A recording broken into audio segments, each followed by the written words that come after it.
presbiterianos, não é? Você ainda não, pastor. Ah, sério? A nossa, não, ela nunca se transferiu, ela nunca foi transferida para a Igreja Batista. Não é? Não, mas lá para a Igreja Batista você chegou assim, tá vendo? Então, pronto. Então, você nunca virou primo, sempre foi irmão. Glória a Deus. Mas brincadeiras à parte, nós reformados entendemos que a revelação obedece um princípio de progressividade. Repete comigo, Thaís. Princípio de... Ei, fala de novo. Progressividade. Exatamente. O que nós queremos dizer com isso? Nós queremos dizer que Deus não entregou a revelação toda amadurecida no seu ponto máximo de uma vez.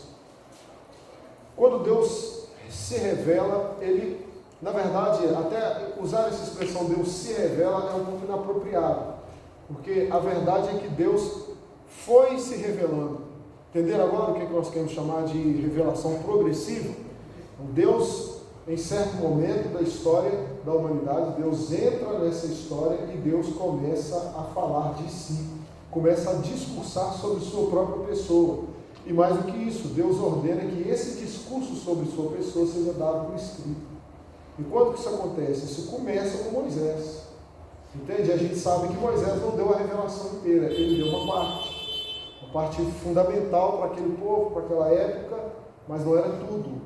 Dali em diante, a revelação vai progredindo, vai progredindo, vai progredindo. Como diz a própria Escritura, como a luz da aurora, que vai brilhando mais e mais até ser dia perfeito. Não é isso, irmão? A Escritura funciona assim também. Então, você pegar uma coisa que Deus disse lá em Êxodo e querer aplicar aquilo de modo estrito ao contexto da igreja hoje, pode ser que não dê muito certo. Por quê? Porque de Êxodo até Apocalipse houve uma série de progressões revelacionais. Então a gente precisa respeitar isso. O texto lá está invalidado? Não. Mas ele foi amadurecido. Então ele precisa ser lido à luz de outras revelações que foram dadas em momentos posteriores. Bacana, Tiago? Estava caindo os dentes do bebê, não sabia disso. É ou não é? Hã? Então pronto. Começamos bem. Já aprendeu alguma coisa? Aprendi. Glória a Deus. Pagou o Uber já. Você até me ajuda a entender um pouco a questão do sábado mesmo. Viu? Tá vendo? Pronto. Um pouquinho não. Você entendeu tudo. Viu? Tudo. Já entendeu tudinho. É 100%. É isso mesmo. Esse é o argumento teológico. Tá? É isso aí.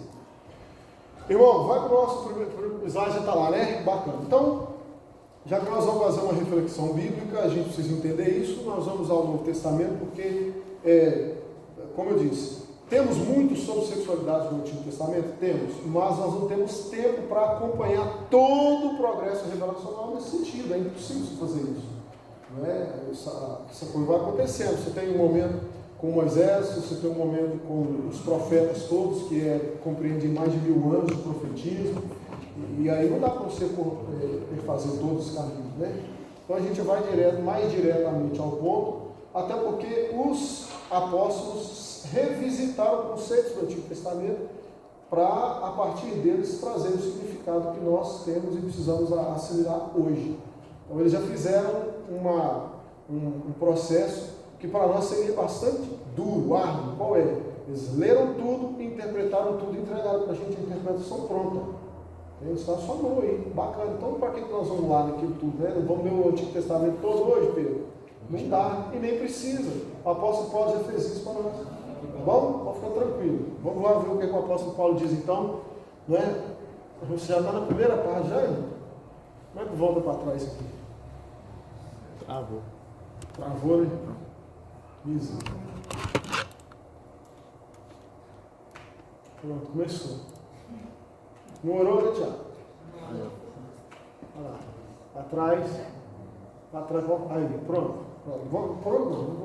Então tá lá. Sexualidade à luz da Bíblia. Essa é uma reflexão que pode ficar para amanhã, Thaís? Pode, Thaís? Não, né? Então tá, então pronto. Por isso que eu disse que eu considero que ela seja uma reflexão urgente. E você? O que você considera? Né? Tudo bem. Textos que nós vamos usar basicamente para reflexão aí são esses dois. Como eu disse a você, quando o apóstolo Paulo entra no capítulo 6 da Epístola aos Coríntios, na primeira, ele começa a tratar de maneira mais específica sobre esse assunto. Ele faz isso ao longo do capítulo 6 e ao longo de todo o capítulo 7. Então o apóstolo Paulo usa duas lógicas principais, tá? Para discutir esse assunto, essa questão de sexualidade. Numa primeira parte, o apóstolo Paulo vai abordar normas que são gerais acerca dessa questão. Ok? E essa é a parte que nós encontramos ali no capítulo 6, entre os versículos 12 a 20. Uma série de normas gerais quanto à sexualidade humana. Tá? Muito bem. Quais são essas normas gerais? Vamos lendo o texto e a gente vai encontrando essas normas dentro do texto que a gente falou. Ok? Bacana? Então leia o versículo 2 para a gente, todo mundo junto. Vamos lá. 1, 2, 3. Todas as coisas estão lícitas, mas nem todas convêm. Isso é um adágio comum que é usado comumente pelos crentes de Corinto, não ele todo, tá? Metade disso aí vocês viram. É um adágio comum entre os crentes de Corinto. Os crentes de Corinto tinham o hábito de usar essa expressão. Quando eles eram confrontados quanto a certos comportamentos, eles sempre respondiam a essa confrontação dizendo: todas as coisas me são lícitas. Então, se alguém chegar para ele e dizer para ele assim: rapaz, por que você está comendo isso? Porque esse especificamente era um problema grave em Corinto, a questão da comida. Então dizia para ele, quando ele era confrontado: por que você está comendo isso, rapaz? Essa comida aí, você sabe que ela vem dos templos pagãos. A resposta dele sempre era: todas as coisas me são lícitas. O problema é que essa resposta vale para muita coisa, mas ela não vale para tudo. E é exatamente isso que o apóstolo Paulo está ressaltando aqui.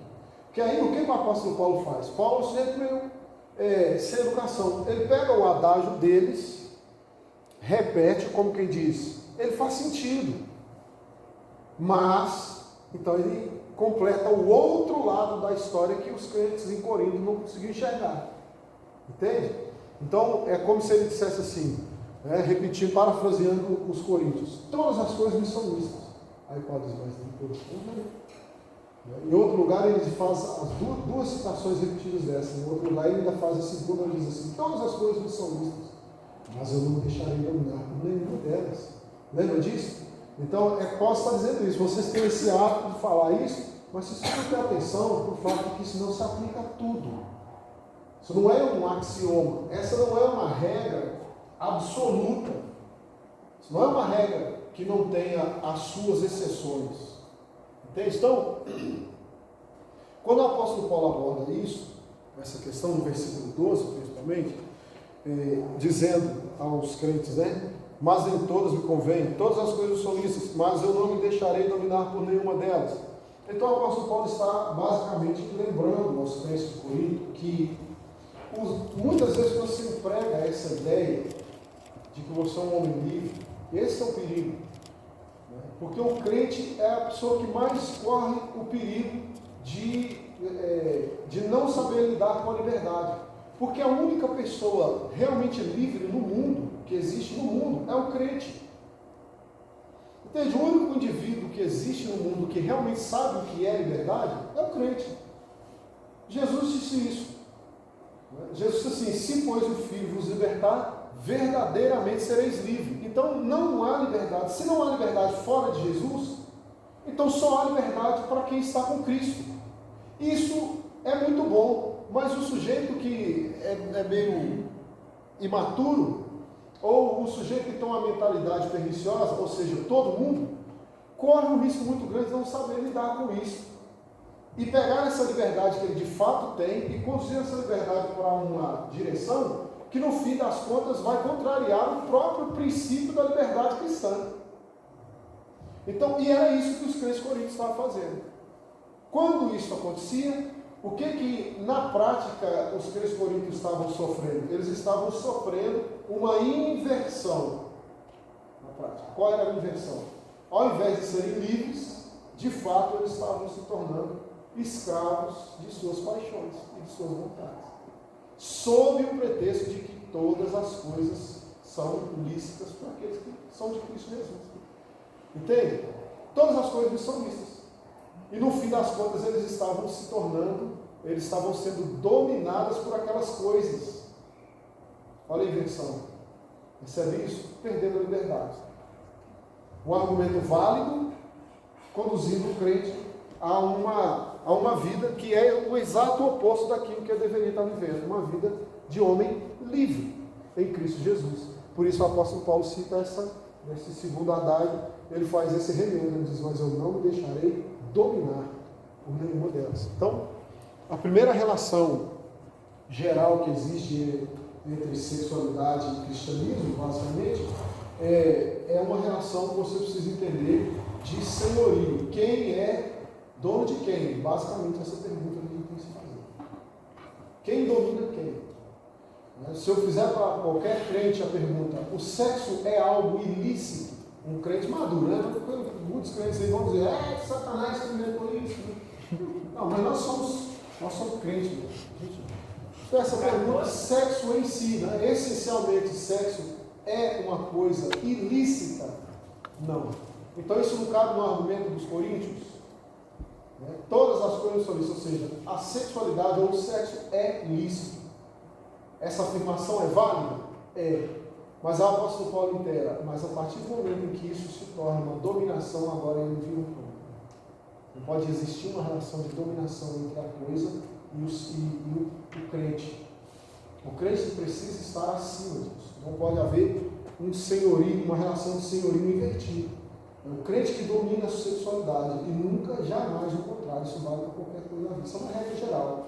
A gente aplicou a sexualidade, isso pode ser aplicado a qualquer outra coisa. Por isso eu disse que são normas gerais, porque elas valem para qualquer outra esfera da vida. Né? Eu vou dizer para você assim, o trabalho é uma coisa ilícita, Sofia? Não, o trabalho é uma dádiva, na verdade é uma exigência das escrituras, é ou não é? Mas o trabalho pode dominar você? Não pode. Está entendendo a questão? Esse é o raciocínio do aluno. Né? Vale. O que mais? Dá mais um exemplo aí, o Daiane.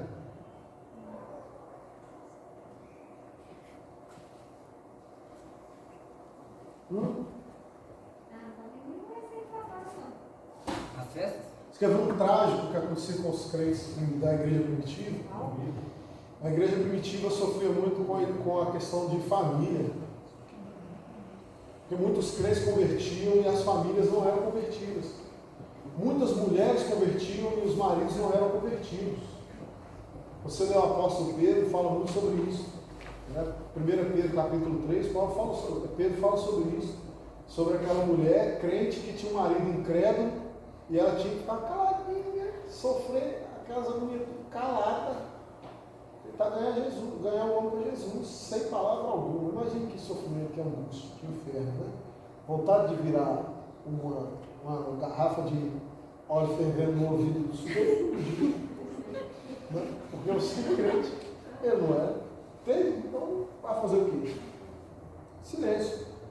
Porque a família, na verdade, a sua liberdade, entre aspas, sua liberdade para viver sua vida e não sei o quê, não está acima da sua relação com Cristo. Não pode estar. Nada pode estar acima disso. Entende? E a liberdade em si é um princípio errado? Não, é desejável, é divino. Deus estabeleceu isso, inclusive. Mas há limite para ele, entendeu? Esse tipo de coisa. Vamos lá, a gente vai ficar a noite inteira nesse negócio aí, mas nós vamos para frente. Lê o versículo 13 para a gente, então. Mais uma norma geral, viu, Thaís? Fica esperto aí, tá? Não dorme não. Os alimentos São para o estômago e o estômago para os alimentos. Mas Deus destruirá tanto estes como aquele. Porém, o corpo não é para a impureza, mas para o Senhor, e o Senhor para o corpo. Outra regra geral que a gente precisa entender. Uma regra geral, uma norma geral da existência humana. Viu, Raia? A existência humana precisa cumprir uma certa funcionalidade. O ser humano existe para desempenhar uma função. As coisas existem para desempenharem determinadas funções. Tudo. Não é?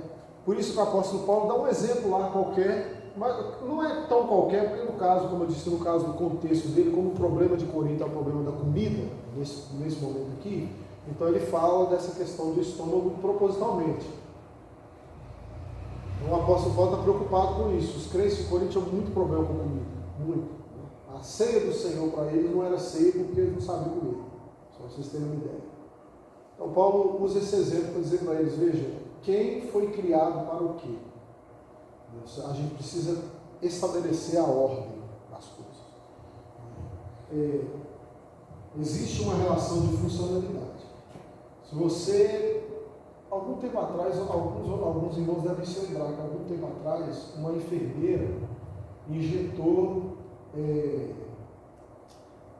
alimento triturado na veia de uma criança. Você se lembra disso? Eu já sei de leite.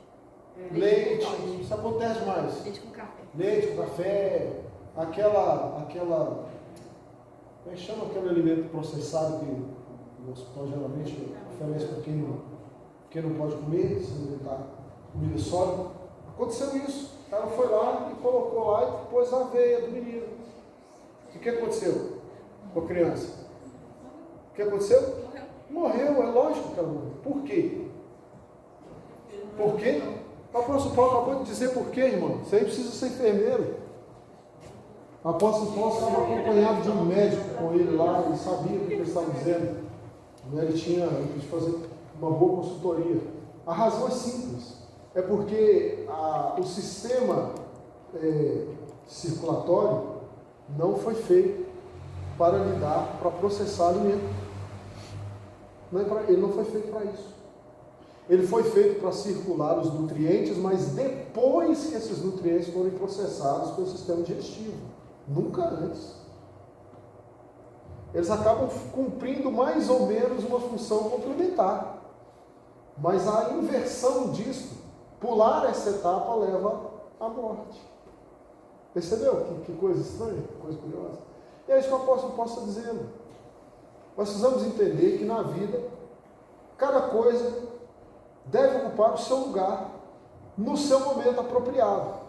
E que a inversão da ordem dessas coisas vai acarretar em sérios prejuízos. Em alguns casos, isso vai te matar. Então, essa é uma regra para a vida, para tudo que você vai fazer. Está vendo? Não é uma norma geral de novo. O sujeito que insistentemente é possível que um ser humano, na verdade, deixa eu voltar aqui, deixa eu reformular. É possível que um ser humano inverta a ordem funcional do organismo e ele passe a dormir sempre de dia e ficar acordado à noite? Isso acontece? Ultimamente isso tem acontecido muito com a geração dos gamers, né? Os gamers têm feito muito isso. Inverter a ordem natural do organismo. E como é que o organismo dessa pessoa fica? Normal? Tranquilo? O organismo se adapta perfeitamente a isso? Não. Não se adapta. Porque existe uma ordem para que as coisas aconteçam. E isso não é uma coisa caótica. Essa ordem não aconteceu assim. O tempo foi passando e a gente acostumou a dormir de noite e ficar acordado de dia. Não é assim que funciona. Né? Nós existimos para funcionar assim. Ponto final. Então o que o apóstolo Paulo está dizendo é isso aí. É um princípio, é uma relação de funcionalidade que deve haver. Cada coisa existe para cumprir uma certa função. Na espiritualidade é assim? Claro que é. Lembre-se sempre de que o apóstolo Paulo está. Isso aí são ilustrações, tá? Estudando esse princípio a partir de ilustrações. O objetivo dele é alcançar, e nós vamos inclusive chegar lá, é alcançar a esfera espiritual. Vamos para frente aí então. Mais uma norma geral então. Vamos, versículo 15. Vai soltar aí no 15. Não sabeis que os vossos corpos são membros de Cristo, e eu, porventura, tomarei os membros de Cristo e faria membros de meretriz? Absolutamente não. Uma regra geral da existência humana, só que agora cristã, do mundo. O crente não é meramente um indivíduo. Não é. O crente não deixa de ser um indivíduo quando se converte. Ele tem a sua personalidade. Você guarda a sua personalidade. Você é uma pessoa, no sentido essencial da palavra, mas no momento em que você converte, você é uma pessoa introduzida num ambiente comunitário. E esse ambiente comunitário é mais importante em certos aspectos do que a sua própria personalidade. Então é isso que eu posso dizer. Existe na vida cristã uma relação de pertencimento. Pertencimento. Muito forte, na verdade indissolúvel. Você não é mais um sujeito isolado. Paulo diz, não sabeis. Percebe que o apóstolo Paulo não precisa nem afirmar. Ele gosta muito de fazer esse tipo de pergunta, porque é como se ele dissesse assim, não está na cara para vocês não. Você precisa ser muito inteligente para saber. Entende? Ele faz pergunta. O Paulo fez, qual pergunta que ele fez, Thaís? Não sabeis que nós somos membros de Cristo. Você não sabe disso não? Então, qual crente não sabe disso? Você não sabe disso não, Gabriel? O vosso corpo, os vossos corpos são membros de Cristo Jesus. Quando ele disse que o corpo do crente é um membro de Cristo Jesus, ele está dizendo automaticamente que o crente não é seu. O crente pertence a algo que é maior do que ele. Entende a questão? Você pertence ao seu pé ou o seu pé que te pertence? É uma pergunta ridícula, não é? Mas é basicamente esse o raciocínio que o apóstolo Paulo está fazendo, precisamente esse. A relação de pertencimento qual é? O membro pertence ao corpo ou o corpo que pertence ao membro? Entende? Quem é propriedade de quem nesse sentido? Então, cada crente guarda aí uma relação de pertencimento direto com Cristo Jesus. Isso é uma norma geral. Isso vai para a igreja inteira. Isso precisa estar muito claramente estabelecido. Ele diz, tem outro lugar que o apóstolo Paulo, inclusive, faz a pergunta, e que não sois de vós mesmos? Lembra quando ele intera com essa outra pergunta? Não sabeis que o vosso corpo é santuário do Espírito Santo e que não sois de vós mesmos? Nós pertencemos a alguém. Isso é uma regra geral que não pode ser quebrada. Viu, Pedro? Ok? Vai guardando isso aí. O apóstolo Paulo vai chegar onde ele quer com esse negócio. Ok? Versículos 16 e 17. Leia aí para a gente. Não sabeis que o homem que se une à Prostituta, forma um só corpo com ela, porque, como se diz, serão os dois uma só carne. mas aquele que se une ao Senhor é um espírito com ele. Muito bem. Agora o apóstolo Paulo apresenta uma coisa que nós chamamos ali, eu costumo chamar de contingência. O que isso significa? O que é uma contingência? Uma contingência é um acontecimento ou um desdobramento ou uma consequência inevitável, né, de um acontecimento anterior. Isso é uma contingência. Tá? Então, o que eu quero dizer? Por exemplo, se eu der um totó nesse celular do Lucas, qual é a contingência que você consegue imaginar? Imediata. A gente já perceberam? Isso é uma ilustração, eu acho, muito boa sobre o que é contingência. O ato em si é derrubar o celular. Mas isso vai trazer desdobramentos inevitáveis. A gente pode até imaginar alguns. O celular vai quebrar. Um que com certeza vai acontecer. O som da queda. Isso aí a gente sabe que vai acontecer. São contingências, tá vendo? Isso tudo vai acontecer. Com certeza isso vai acontecer. Né? Não é algo assim que pode ser, vai acontecer. Então são contingências. Então o apóstolo Paulo está estabelecendo isso ali. o comportamento a ação, qualquer que seja que o homem adota quanto ao seu corpo, vai produzir contingências. Isso é um fato. E aí ele volta ao Gênesis e lembra de um princípio que está lá em Gênesis. O princípio de que quando Deus criou o homem, criou o macho e a fêmea, e disse aos dois que os dois deveriam ser um. Quando é que essa união acontece? Quando essa unidade acontece? Aí Paulo acabou de dizer, todas as vezes que acontece a conjunção carnal entre dois indivíduos, todas as vezes que isso acontece, esta união mística e de caráter espiritual acontece automaticamente.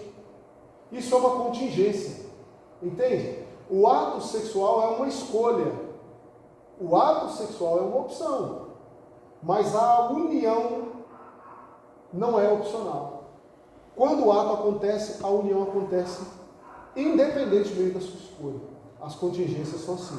Se eu derrubar o celular, eu não posso escolher se o barulho do celular bater no chão vai ou não vai acontecer. Isso não depende mais de mim. A partir do momento que eu posso escolher, eu posso decidir se eu vou ou não vou derrubar o celular. Mas uma vez que eu decidir que eu vou derrubá-lo, o som vem. E não tem como evitar. Entende isso? É isso que eu posso dizer aqui. Vamos reler para ficar bem claro o raciocínio. Depois que o Tiago fizer a pergunta dele aqui. É uma pergunta bem imbecil, porque... Ah, não. É que quando uma pessoa adultera, aí a mulher dessa pessoa passa a ser uma só carne com a mulher que ela adulterou? Depende. Quando ela adultera cerveja, quando ela adultera gasolina,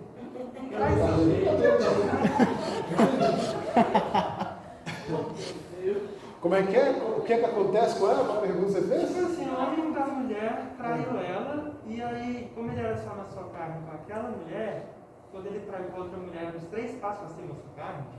Zé, cara, você vai ver que situação, né, rapaz? Não é? Não, essa pergunta não é idiota, ao contrário do que você pensa, tá? Não é, não. Não é mesmo. Então, vamos reler aqui o texto, talvez ele elucide bem para você essa questão aí. Paulo diz então no versículo 16: ou não sabeis que o homem que se une à prostituta forma um só corpo com ela? Basicamente, posso fazer aqui, na verdade, uma espécie de denúncia quando ele faz essas perguntas. Eu já disse, se é pergunta retórica, isso sugere que as pessoas já sabiam a resposta. E se você sabe a resposta e está fazendo, então posso estar te denunciando. Você sabe que está errado, você sabe. Você não sabe? Sabe. Então, aquele que se une com a prostituta forma um só corpo com ela. Porque, como se diz, serão os dois uma só carne. Mas aquele que se une ao Senhor é um espírito com ele. Ok. Paulo está estabelecendo então aqui uma regra geral. Sim, irmão. Exatamente, esta é precisamente uma das, não há, mas uma das excelentes razões porque a igreja sempre vai dizer que o adultério é uma desgraça. Porque ninguém comete adultério sem que, na verdade, porque o adultério não é, por isso que estou dizendo, entenda bem as regras gerais, elas são fundamentais para você compreender as coisas específicas. O adultério não é nunca apenas uma questão sexual. Nunca é. Você vai carregar aquela pessoa consigo. Entendeu a questão? Você carrega essa pessoa consigo até quando? Ou até que Cristo te liberte disso. Por isso no versículo 17. Veja que há uma diferença entre a afirmação do versículo 16 e do 17. No 16 Paulo diz que quem se une com a meretriz se torna uma só carne, mas quem se une com Cristo se torna um só espírito. Percebe isso? Isso é proposital. É uma relação com uma ordem de grandeza muito maior, diferente. Entende isso? Agora, o problema é quando você já é crente e faz um negócio desse. Aí a situação fica bem mais complicada. Entende? Fica mais complicado. Claro que para tudo tem arrependimento, conversão, mudança de vida, perdão em Cristo Jesus. Não é?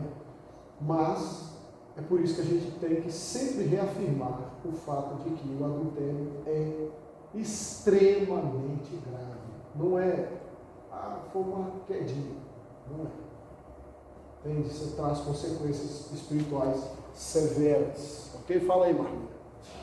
Eu acho que tem um texto no Antigo Testamento que joga uma luz nessa questão aí. Que fala assim, não conhecerás a nudez da tua irmã, etc. Então aqui ele fala assim, não conhecerás a nudez da mulher do teu pai, porque é a nudez do teu Porque pai. é a nudez do teu pai. Eles são uma carne só. Não é? E isso realmente é uma coisa tão séria que Rúben perdeu o direito de primogenitura por causa disso. Primogênitos, lembre-se que os primogênitos de Jacó foram os filhos de José, Efraim e Manassés. Vocês lembram disso?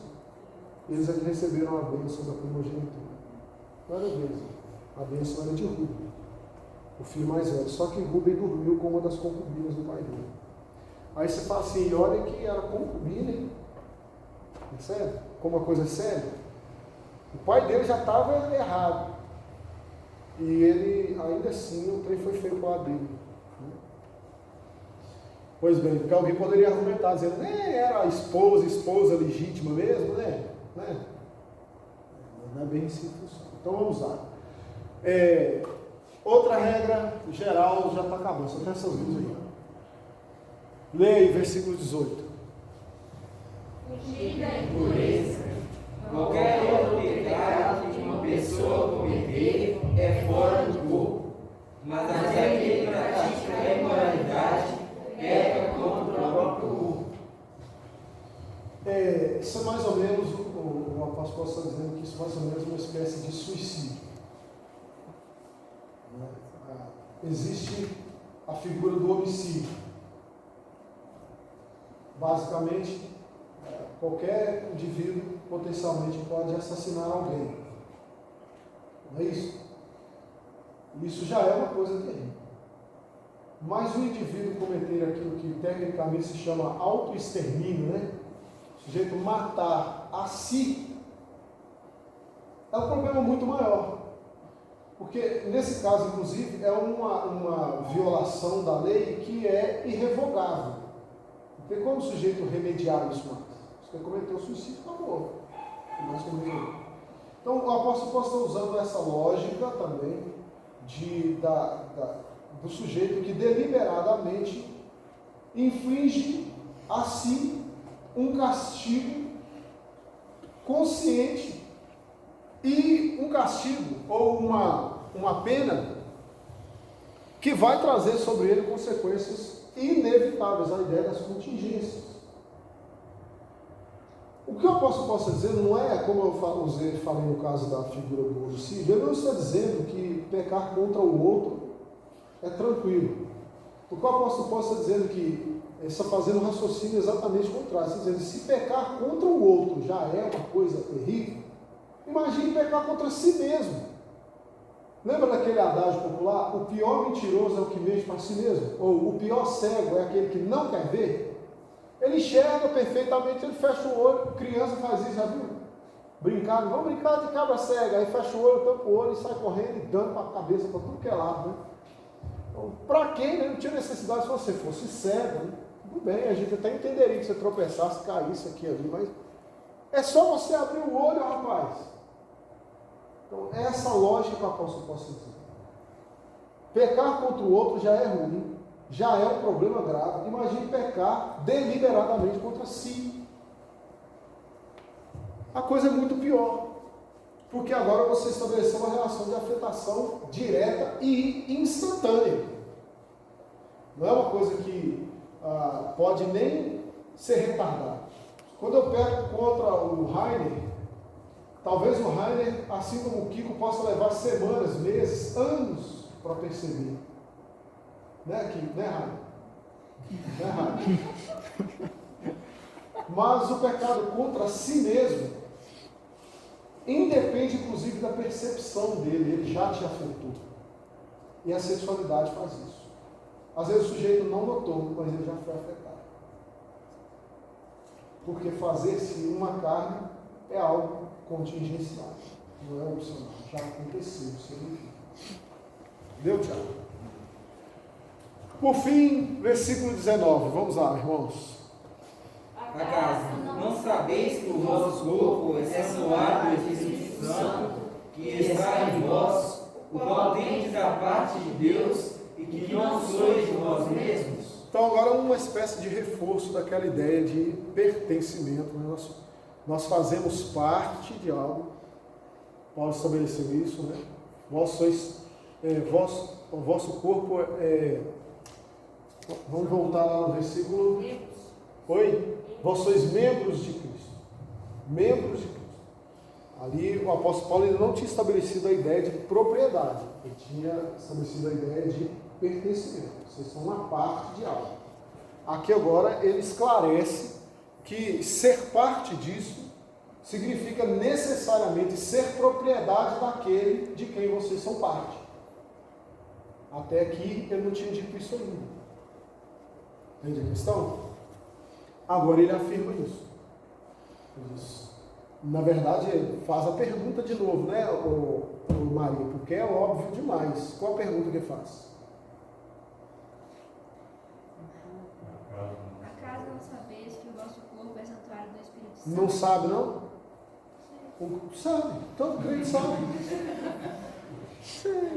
Pelo que me dá, né, mano? Você não sabia disso, não? Você não sabia, não? Não sabia. Todo crente sabe disso. Por acaso você não sabe, não? Você não sabe, não, Thaís?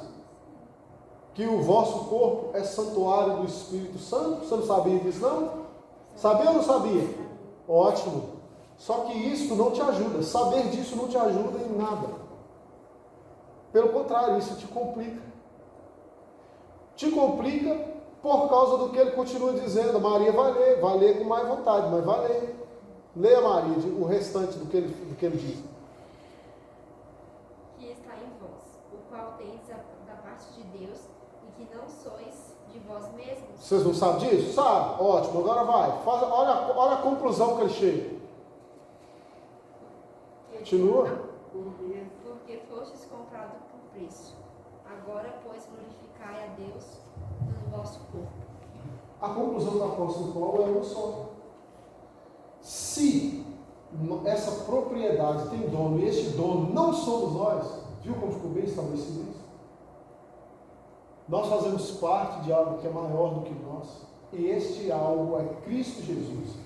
E este Cristo não só é um elemento de unificação, que algumas pessoas podem pensar assim, não, Cristo estar em Cristo é só um benefício. Não, Paulo estabelece a ideia de que estar em Cristo é uma responsabilidade. Estar em Cristo significa não ser dono de si. Absolutamente. Estar em Cristo, pertencer a Cristo, significa não pertencer mais a você. Significa que a propriedade pessoal, aquela ideia do meu corpo, minhas regras, não vale para o crente. Não vale. Entende? Para o crente, meu corpo, as regras de Jesus. Porque o dono do corpo é Ele. Eu habito este corpo, mas não sou dono dele. E isso é uma diferença radical. Aqui agora nós descobrimos que a gente começa a perceber quem é crente e quem não é. Qual a relação que o crente tem com o próprio corpo? Olha que loucura que eu posso dizer. Em todos os aspectos imaginavelmente possíveis, Paulo diz: a relação que você tem com este corpo vai inclusive estabelecer se a sua profissão de fé é verdadeira ou falsa. Então, o modo como você se aproxima da comida vai estabelecer se você é crente ou não, que loucura, porque em Corinto, isso, como eu disse aos irmãos, isso era um problema. Quando os crentes sentavam na mesa para comer, o pessoal em volta falava assim, que cara, ele não é crente, que ele não é crente não, que não tem Jesus não, que ele é não. nunca tomou Santa Ceia, aquele vai morrer. Sim, aquele vai adoecer gravemente. Entende? Era assim. O apóstolo Paulo diz, porque não é a ceia do Senhor que tomaram. Vocês fazem lei, é pecar, e pior, vocês pecam. Vocês pecam contra o corpo de Cristo Jesus. O corpo e o sangue de Cristo, na nova aliança.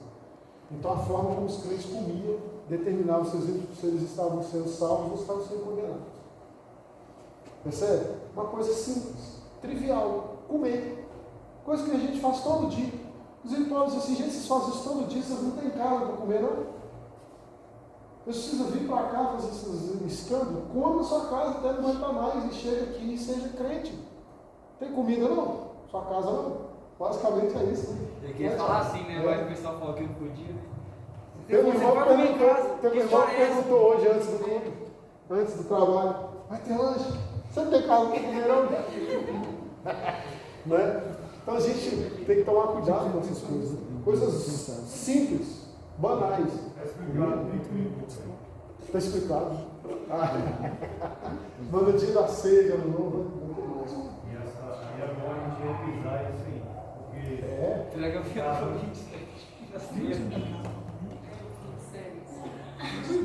gente faz a ceia bonita e aí antes da ceia a gente vai e prega assim. Você não tem casa para comer não, irmão. Você fala igual o apóstolo Paulo, fala igual a gente mesmo. Ô irmão, você só quer pelo amor de Deus. Não, vamos fazer um banquete espiritual, depois a gente faz uma graça. Tem que deixar claro, é o que o irmão falou, quem é dono de quem. Né? O que é um elemento realmente importante. Tem que ficar claro mesmo. Mas então, perceberam os princípios gerais, como eles são importantes? Né? Agora veja como o apóstolo Paulo é realmente um homem extraordinário. Porque nesse último versículo 20, agora ele estabelece o que nós chamamos tecnicamente, já estou fazendo TCC. Se eu te contar, você nem acredita. O quê? A faculdade ficou muito ruim, eu não precisei fazer TCC. Não? É mesmo? Eu estou triste. Mas você aprendeu, eu já te falaram pelo menos para você ver como uma sentença de transição, né? Então você viu que o apóstolo Paulo introduziu uma aí. O versículo 20 é o que a gente chamaria tecnicamente de sentença de transição.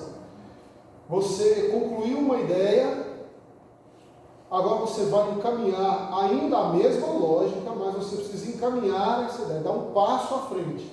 Você não faz isso abruptamente. Você precisa introduzir uma sentença de transição, uma sentença que conecta o assunto anterior ao próximo. Lê o versículo 20, vocês vão perceber como isso fica muito claro. Agora que eu expliquei, você vai ler. Vamos lá, de novo. 3, 4.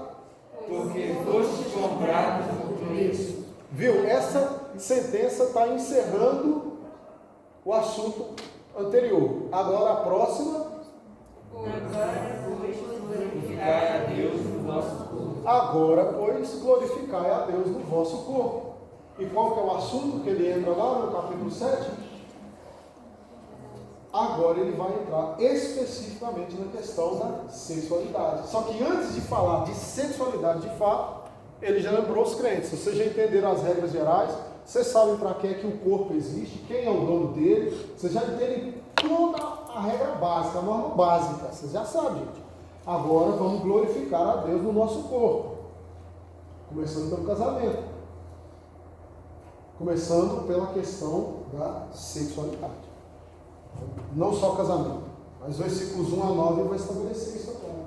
Uma boa maneira do crente glorificar a Deus no próprio corpo, uma vez que ele disse que você se une com a prostituta, ele glorifica a Deus? Não. Não é isso? Mas então, como glorificar a Deus no meu próprio corpo? Como glorificar a Deus a partir, inclusive, da minha sexualidade? Agora que eu já sei o modo como não glorifico. Isso está estabelecido, está claro. Já entendi. Agora então, Paulo diz assim, quanto ao que me escreveste, é bom que o homem não toque em mulher. Mas por causa da impureza, aquela possibilidade que ele disse lá, do sujeito procurar as prostitutas de Corinto, havia muitas casas de prostituição em Corinto, não é impureza que é nesse sentido mesmo, de relacionamentos sexuais espúrios, ilícitos e anticristãos, Então o apóstolo Paulo diz, uma vez que isso é uma possibilidade, você vai estar andando pela rua, você vai ter as portinhas, as escadinhas vão estar sempre lá, né? A gente chama aqui de escadinha. Tinha escadinha em Corinto, demais. A escadinha vai estar lá. Ela é um fato, é inevitável. Não depende da vontade da igreja, nem da vontade do crente. No que dependesse da igreja, ela não existia, mas ela existe. Vai estar lá. Então, por causa disso, uma vez que a possibilidade vai estar sempre lá, uma vez que a oportunidade vai sempre existir, então nós precisamos estabelecer algumas regras especificamente sobre esse assunto. Então, agora, a gente vai para as normas específicas. Entenderam? Entendeu, Tiago? Fala, Tiago. Só um comentário mesmo. Tinha até umas prostitutas que ficavam nos templos, né? Para fazer os derratadeiros. Não nos templos no templo de Israel? Não, aqui não, nos templos gregos. Mas tinha, exatamente. Corinto tinha a Afrodite, né? Que é conhecida como a deusa da paixão, a deusa do amor e da paixão. E tinha o Apolo, que é também o deus grego do sexo. Tá? O Apolo, vocês já devem ter visto figuras dele. É um dos mais famosos. Várias esculturas de Apolo. É aquele deus grego, esculpido, todo musculoso, mármore branco, mármore Carrara. Vocês já viram aquelas imagens? Assim, então, é o Apolo. Tá? Um pipiozinho desse tamanho. Mas aquilo era... Não, mas é porque aquilo ali era olha, vocês riam de tudo, né, cara? Isso era uma observação técnica. Meu Deus. É técnica mesmo. Aquilo ali não é sem querer, não. Tem uma razão para aquele negócio que eu Mas tá bom, aquela escultura é na verdade, uma representação física de um ideal divino, né? De sensualidade e tal, de masculinidade, né? De virilidade, de fertilidade também. Então, vocês querem que explique o negócio? Por quê? Agora expliquei. Não, mas é porque é piquititinho, porque a ideia que eu ensino na cultura é que o próprio crescimento, né, que acontece com a excitação, né, é uma expressão do quão viril aquele homem pode realmente ser. Então, o contraste é necessário, entende? Entre ser muito pequeno e, ao mesmo tempo, ser muito fértil. Você tem uma distância entre um estado normal e no estado de excitação, o quanto aquele Deus, porque aquilo é um Deus, gente, não é um homem não. Esse é o nosso problema, a gente olha para aquele estado, a gente acha que ele é um homem, não é, aquilo é um Deus. Entende isso? Então, quanto mais você, lá em Corinto, quanto mais o indivíduo estimulasse esse Deus através do seu culto, mais viril ele ia se tornando. Então, aquele Deus iria crescendo na medida em que o povo ia adorando. Quanto mais intensa a sua expressão de culto, mais viril o Deus se tornava. Essa que é a questão. Entende isso? Então, é como se a estátua dissesse, vocês têm que me cultuar. E é o culto de vocês que vai determinar quão fértil eu serei para vocês. Quanta fertilidade eu vou distribuir sobre vocês. Essa que é a ideia básica. Entendeu? É por isso. Tá bom? Tinha o barco também, é outro famoso, né? O barco, da onde a gente tira até a expressão bacanal, né? A nossa língua portuguesa, né? O barco, Deus do vinho. Também. Então, todos eles eram cultuados através do sexo, tá? Afrodite, Apolo, barco, todo mundo. Era o sexo, a orgia que era a forma de culto, tá bom? Então vamos lá. Nós temos normas específicas aí em Corinto. E aí o apóstolo Paulo estabelece só duas. Veja que coisa interessante. É por isso que é aquela história. Se você for construir sua casa lá, sua casinha de João de Barro, não faz João de Barro não, porque João de Barro constrói aquela casa daquele jeito por uma razão. Tá? O presbítero já sabe qual que é, né, Brasil? É comum, né? É comum você abrir a casinha de João de Barro lá, estava lacrada, você acha um esqueletinho lá dentro. João de Barro prende a mulher dele lá dentro e ela morre. Eles fazem muito isso. É por isso que eu disse, eu falei, construir sua casinha de jogo de barro, não faz jogo de barro nunca. Faz uma casa normal, viu? De gente, de crente, tá? Então, você vai se preocupar, ou te aconselho que você se preocupe bem com a estrutura que você vai colocar debaixo da terra, onde ninguém vê. E se você tiver uma boa base, o que vier por cima, nem precisa ser coisa tão especial, vai se sustentar. Entende? O que importa mesmo é a base. É isso que Paulo fez. Então, quando ele estabeleceu a base do raciocínio, agora ele pega e trabalha com regras gerais, assim, ainda que sejam longos trechos, mas é regras simples, muito simples. Na verdade, a sexualidade obedece duas regras só. Só. Apenas duas. A primeira delas é aquela ali. Uma obrigatoriedade absoluta. Onde? Aí diz aqui. Por causa da impureza, cada um tenha a sua própria esposa e cada uma o seu próprio marido. O marido, está vendo que eles falam esposa, marido. Isso aqui também é importante, falando de um ambiente conjugal. Marido e mulher. Houve um contrato, estabeleceu-se um contrato social e também espiritual aqui. Tá? Então, é um para um. Então Paulo já até estabeleceu uma mudança também muito forte aqui entre a cultura judaica e a cultura cristã.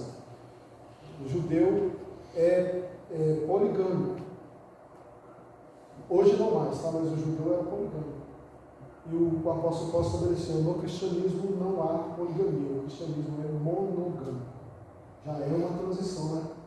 No processo de revelação.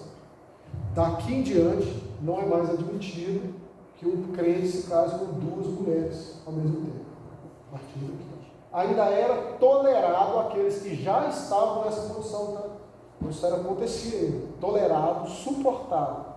Mas à medida que as gerações fossem se estabelecendo e sendo orientados pela Escritura, isso foi simplesmente desaparecendo do cristianismo. Tá? Exceto para alguns papas, né, que a gente sabe que tinha um tanto de mulher. Mas vamos lá. O marido conceda à esposa o que lhe é devido e também, semelhantemente, a esposa ao seu marido. A mulher não tem poder sobre o seu próprio corpo, e sim o marido, e também, semelhantemente, o marido não tem poder sobre o seu próprio corpo, e sim a mulher. Não vos priveis um ao outro, salvo talvez por mútuo consentimento por algum tempo, para vos dedicares à oração e novamente vos ajuntares para que Satanás não vos tente por causa da incontinência. E isso vos digo como concessão e não por mandamento. O que ele disse como concessão? A separação temporária de corpos. Isso é uma concessão, isso não é um mandamento, isso não é uma regra, não pode ser uma regra. Porque a regra é o ajuntamento, a regra para o casamento é sempre o ajuntamento, isso é estabelecimento factual. Essa é a primeira norma específica, viu, Tiago? Que precisa ser muito bem pensada por todo mundo que está pensando em casar. Então, o ajuntamento sexual não é opcional entre casais. Não é. Sabe que existem ao longo da vida também pode haver uma série de intercorrências que vão dificultar isso ou que vão impedir isso, uma série. Cabe ao casal, sendo crentes maduros, trabalharem isso a fim de que esse princípio não seja quebrado. É enfermidade? Tem que tratar. É psicológico? Tem que tratar. Seja o que for, tem que ser abolido. A sexualidade conjugal é que não pode ser abolida sob hipótese alguma. Ela é absolutamente ela é imprescindível. Entendeu isso?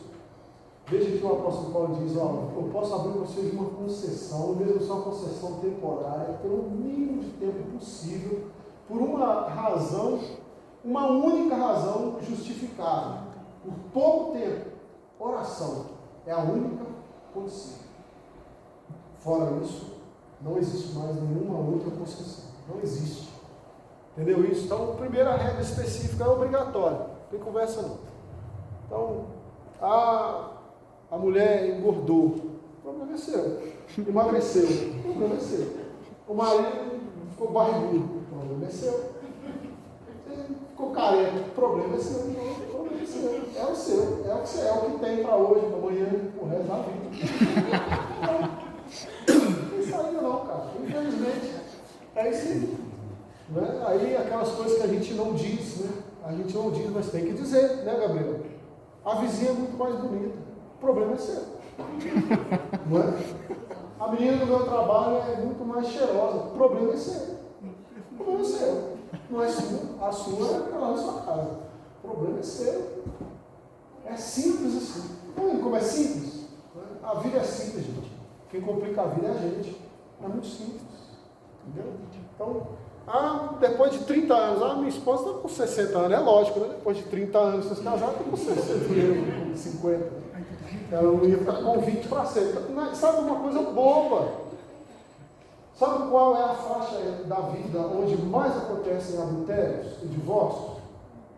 Na chamada crise dos 50 anos, a crise da meia-idade. Por que isso? Porque agora você é velho, e tem um monte de garotão na praça aí. E aí, de repente, sua esposa é uma coroa enxutona demais. Entende? E Satanás trabalha nisso aí. Ou você é um coroão, de repente, feio, mas tem dinheiro, porque lá na casa dos 50 isso acontece demais. Você já trabalhou a vida toda, morreu de trabalhar, e agora você está um coroão cheio de dinheiro, feio, todo derrubado, mas tem dinheiro.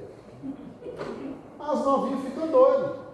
Com sugar daddy. Tá cheio de menininha de 20, de 18, de 15, de 16 querendo um sugar daddy. Tem muita gente, demais da conta. Balançar as notas de 100 assim faz filho. É mentira minha, seu filho? É não, seu filho conhece um tanto.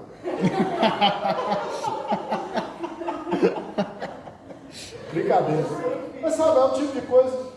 A gente tem que pensar sobre isso. Então, nessa faixa de idade é terrível. Porque você está velho, não está velho, tem tanta gente boa. Então, mas o que você tem é isso aí. A gente precisa aprender, né, a ter esse contentamento e é isso aí. Tem saída não, tá? E isso aí é uma boa ou uma má notícia, dizer que isso é obrigatório? Depende, né? Excelente notícia, né? É uma excelente notícia.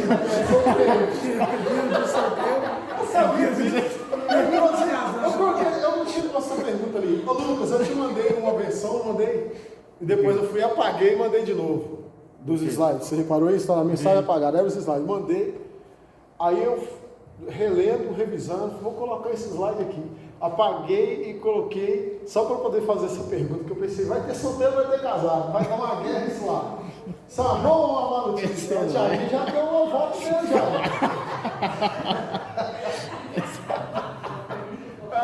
Os casados não vão falar, porque vai separar se responder. É uma ótima notícia, né? Isso é uma boa notícia mesmo, viu, Thiago? Boa notícia, tá? Isso aí mesmo.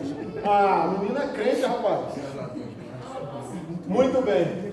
E a segunda regra é a regra da restrição absoluta.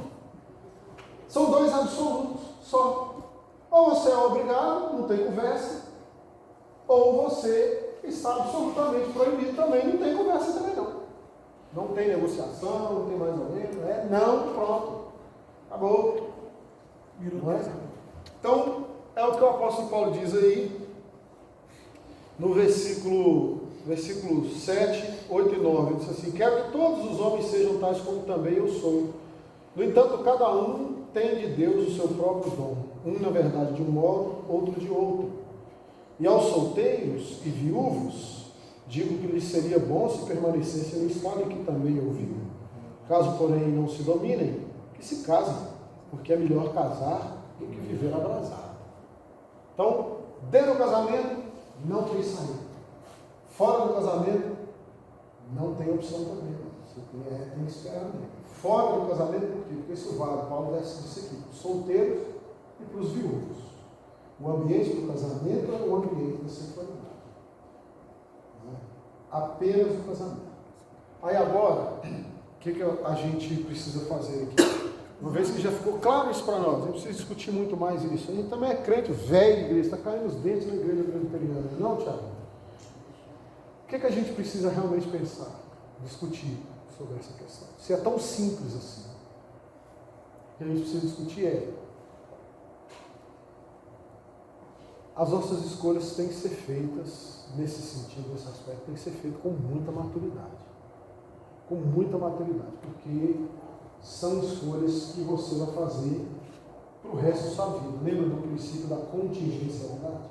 Você pensa, você acha que o sujeito que decide ter uma vida sexualmente ativa, mesmo sem estar casado, você realmente acha que isso não vai trazer nenhum desdobramento? Isso é contingencial. Não tem saída. Não tem saída nunca mais. Nunca mais, eu Tiago. Ouviu? Porque, de repente, depois de 10 anos, 20 anos da sua vida lá, você vai estar lutando para Satanás não trazer à sua memória uma experiência sexual que você teve antes de estar casado. E que vai conflitar com a sua sexualidade agora saudável dentro do casamento. Vai ser um elemento de tensão desnecessária.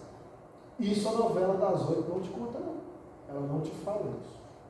Ela não fala que dentro do seu coração, dentro da sua mente, você vai carregar um rival da sua esposa, um rival do seu marido pelo resto da sua vida. A televisão não te diz isso. Entende? Então, é por isso que até bem pouco tempo atrás, uma outra boa razão, porque bem pouco tempo atrás, o índice de divórcio na igreja era muito pequeno. Vocês têm notado como ele está aumentando? Eu disse, existem várias razões, mas uma delas eu também concordo que seja essa. Sexualidade é algo extremamente importante no ambiente do casamento. O Paulo acabou de dizer isso, é tão importante que se for para deixar de fazer, de ter essa prática, é por pouco tempo e só para oração. Porque isso é importante demais. Satanás trabalha muito nisso aí. Né? Então, se é algo realmente tão importante, nós precisamos lidar com isso com muita seriedade, com muito cuidado, com muito zelo. Entende?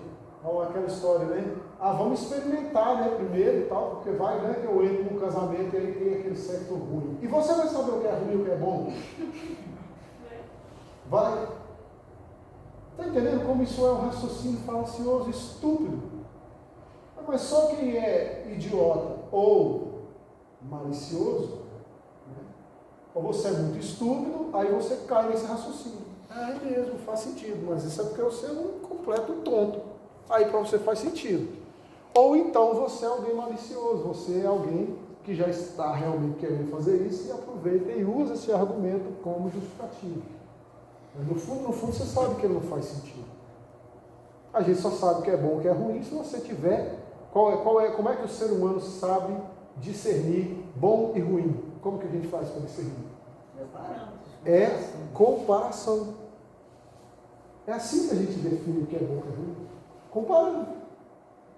Se você não tem nenhum parâmetro com o qual comparar aquilo que você tem, o que você tem é a melhor coisa do universo. Porque é a única que você tem. Você nunca teve outra. O que você tem é o melhor, que já existiu. Por uma simples razão. É o único que existiu. Entende? Isso é raciocínio lógico, gente. A virgindade, a castidade é o melhor caminho que existe para você entrar no casamento. Não tem nada melhor que isso. A gente poderia tecer aqui uma série de outras razões extraordinárias. A cumplicidade que se constrói entre marido e mulher é diferente quando vocês vão se descobrir. Vão se descobrir. Quando vocês vão construir a sexualidade um do outro, juntos. Quando depois de muito tempo vocês vão olhar um para o outro e dizer, olha onde nós chegamos, né? Você lembra como era ruim? Era muito sem jeito. Pois é, nós chegamos, a gente construiu isso junto. É mais uma conquista, inclusive, do casamento da Celeste. E talvez uma das mais importantes de todas. E é algo incontaminado por ideias estranhas. Isso é extraordinário, gente. É tudo maravilhoso, não é? Outra coisa, a espiritualidade que está envolvida nisso tudo né? É algo que deve levar o crente a pensar de uma maneira diferente. Essa semana aí, nos dias das famílias, eu estava assistindo a terceira temporada dos Titãs. Uma porcaria, meu Deus, por que eu fico assistindo isso? Muito ruim. Muito ruim. Eu acho que é assim para passar raiva. Porque eu fico imaginando assim, né? Um negócio do Marvel, que isso tem uma coisa maravilhosa, não sei o quê, mas é muito ruim. Alguém assistiu isso? Sai porque é muito ruim, gente. E aí, uma cena de luta ruim demais a conta. Você assistiu, Pedro? Não assisti não. Pelo amor de Deus. Os diabos muito ruim, muito pobre, mas tudo bem. Aí eu estava reparando um negócio assim, muito curioso. Tem uma situação lá em que o Superboy tem um relacionamento amoroso lá com a irmã daquela menina, aquela morena lá que veio de outro planeta. Esqueci o nome disso. Assiste só para passar raiva, isso pode ser. Estela, é a irmã dela. Ela tem um casinho com o Superboy lá. E me chamou a atenção uma coisa muito interessante. Postaram uma foto do Superboy, né, dando um beijo gay num sujeito lá numa revistinha. Lembra disso? O Superboy da série de Netflix também foi visto por milhares de crentes. E ele teve um casinho, inclusive ele teve um contato sexual com a moça na série. E ninguém falou nada. E é isso que o mundo está vendo e está nos chamando de incoerentes, porque eles estão vendo isso. Qual é essencialmente a diferença entre o pecado da revista, representado na revista, e o pecado representado na série? Essencialmente qual a diferença? Nenhum. Todas as duas situações são pecaminosas. A pergunta é: nós não temos contato todos os dias com essas relações sexuais ilícitas com a maior naturalidade na TV? Nas séries de TV, em todas elas, e a gente não se escandaliza mais, isso não choca a gente. É muito tranquilo, porque é um rapaz ou uma moça. Ah, não tem problema não. Mas fica claro que é um ato sexual ilícito. Tanto quanto um ato sexual entre dois homens, entre duas mulheres, entre qualquer coisa que seja. Entende a questão? Isso é um problema grave. A gente precisa pensar sobre isso.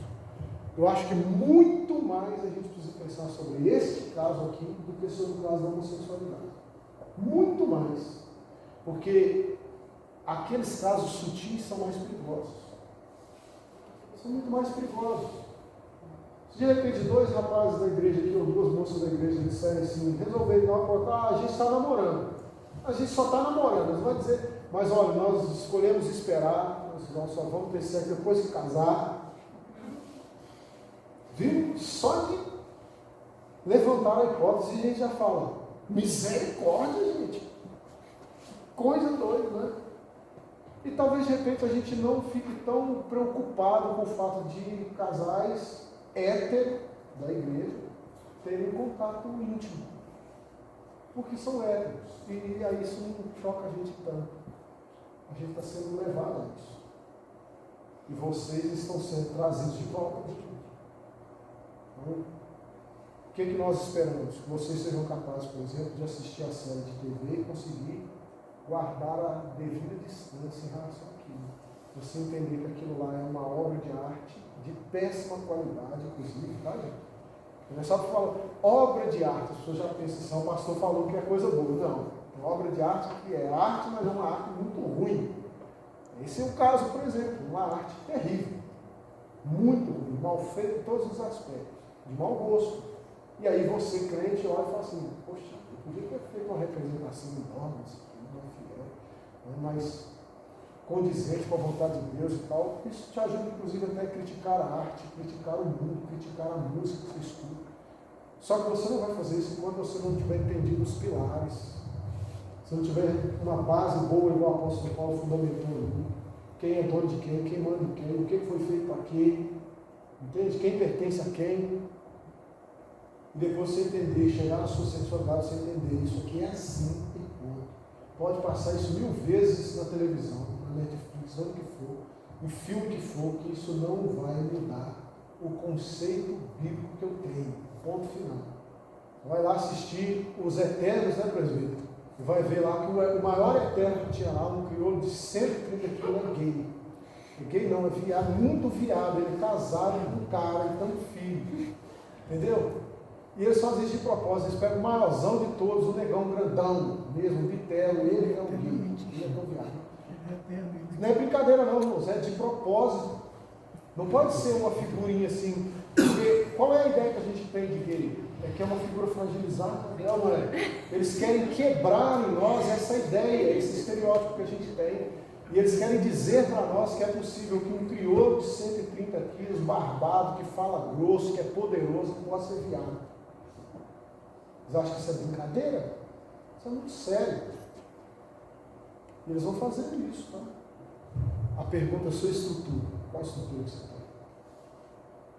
Você entendeu o padrão, entendeu o modelo? Não só entendeu, você absorveu, ele é seu agora? Ou ele é só meu? Esse é o padrão da sociedade machista, patriarcal, ou este é o seu padrão? Você absorveu isso? Isso agora é parte da sua vida? Ou isso vai continuar sendo um texto? Essa é aqui que é a diferença. Se for seu, você nunca mais vai ter problema. Pode ficar tranquilo. Então vem paz. Agora, se não for, prepare-se. Prepare-se para o ruído das contingências. Eles virão. Isso é um fato.